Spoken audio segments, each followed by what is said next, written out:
रत्न तो ऐसे हैं मानो 9 स्वर्गों के शुभ बादलों के साथ प्रकट हुए हों। मैं साधारण हौत्य रत्नों को पसंद नहीं करता, लेकिन जन्मजात दिव्य रत्न सच में दुर्लभ और अत्यंत मूल्यवान होते हैं। इन्हें अपने शिष्यों को देकर पूरे गर्त अभिसार की शक्ति बढ़ाई जा सकती है। जैसे ही मैं रत्न लेने के लिए आगे बढ़ने वाला था, 10,000 पर्वतों के भीतर के राक्षस पहले ही आपस में लड़ाई शुरू कर चुके थे। ये राक्षस बहुत शक्तिशाली नहीं थे, अधिकांश रहस्यमयी अमर श्वेनशियन स्तर के थे, लेकिन उनमें एक अजीब दिखने वाला आइशियांग दावरन था जिसकी शक्ति स्वर्ण अमर जिनशियान स्तर तक पहुंच चुकी थी। उसकी कमर पर एक रस्सीनुमा खजाना बंधा था। जो भी राक्षस पास आकर रत्न छीनने की कोशिश करता, वह उसी क्षण बांध दिया जाता और हिल भी नहीं पाता। तभी एक संदेश आया। पहला व्यक्ति जिसने प्राचीन आभा को पहचाना है वह है जूलियूसन। क्या आप उसे अपने गर्त में शामिल कर शिष्य बनाना चाहेंगे? विकल्प 1, जूलियूसन को स्वीकार करो, इनाम अराजकता आकाश भंजक प्रहार। विकल्प 2, मना करो, इनाम अस्थाई अर्जित रत्न। मैं हंस पड़ा। तो यह जूलियूसन है, भविष्य में 12 स्वर्ण अमरों में से एक और तुहिंग सुन का गुरु। वह एक वफादार और भावुक प्रतिभा है। देवताओं के युद्ध में उसके प्रिय लोमड़ी की मृत्यु के बाद वह निराश हो गया और अंत में पश्चिमी 2 संतों के पास चला गया। मैंने तुरंत पहला विकल्प चुना। मेरे विचार से एक विशाल हाथ आकाश में प्रकट हुआ जिसने तीनों रत्नों को उठा लिया और जूलियूसन को भी मजबूती से पकड़कर गर्त में ले आया। जूलियूसन भय से कांप उठा। वह एक स्वर्ण अमर था, भूमि परिवर्तन की कला में निपुण, यहाँ तक कि महान स्वर्ण अमरों से भी मुकाबला कर सकता था। लेकिन अभी वह बिल्कुल भी विरोध नहीं कर पाया। उसे समझ आ गया जिसने उसे पकड़ा है वह कम से कम अर्ध संत स्तर का है। तभी मैं प्रकट हुआ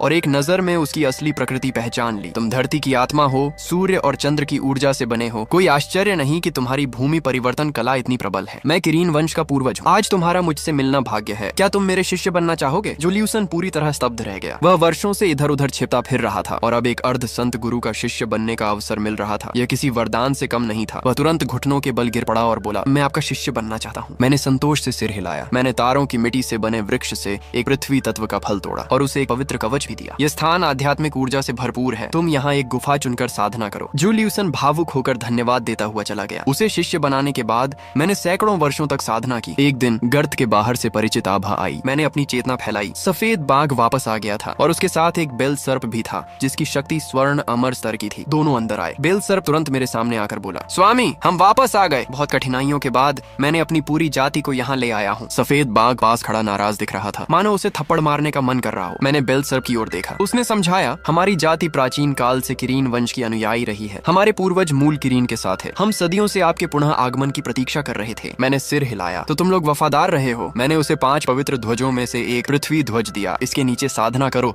इससे तुम्हें पृथ्वी तत्व समझने में मदद मिलेगी। वह अत्यंत खुश होकर धन्यवाद देने लगा। फिर मैंने सफेद बाघ की ओर देखा और उसे 9 स्वर्गीय शुभ बादल रत्न दिया। इस बार तुमने अच्छा काम किया है, यह तुम्हारा इनाम है। सफेद बाघ खुशी से झूम उठा। बेल सर्प यह देखकर ईर्ष्या करने लगा। फिर बोला, स्वामी मुझे पता है आप 5 पवित्र जीवों की खोज कर रहे हैं। मैंने नीले ड्रैगन और लाल पक्षी के निशान देखे हैं। मैं तुरंत सतर्क हो गया। क्या तुम उन्हें ढूंढ सकते हो? उसने आत्मविश्वास से कहा, हाँ, और अगर सफेद बाघ साथ आए तो हम उन्हें मना सकते हैं या बांध कर ले आएंगे। सफेद बाघ का चेहरा हरा पड़ गया। मैं खुश हो गया। अब तक 3 पवित्र जीव मिल चुके थे। ठीक है, अगर तुम उन्हें ले आए तो मैं तुम्हें बड़ा वरदान दूंगा। दोनों तुरंत निकल पड़े। उसी समय पश्चिमी भूमि में 2 महान साधु जुंती और जेन आकाश में खड़े होकर प्रतिज्ञा कर रहे थे। उन्होंने घोषणा की, हम पश्चिमी धर्म की स्थापना करते हैं। जो हमारे मार्ग में आएगा वह पुनर्जन्म के चक्र से मुक्त होगा, दुखों से पार पाएगा और मोक्ष प्राप्त करेगा। उनकी शपथ के साथ पूरे संसार में दिव्य आभा फैल गई और सूखी भूमि तुरंत स्वर्ग समान बन गई। शुद्ध भूमि बनकर पश्चिमी धर्म का प्रचार स्थल बन गई। 33 स्वर्गों के बाहर ज्याओ महल में होंगजुन दाओजू ने धीरे धीरे अपनी आंखें खोली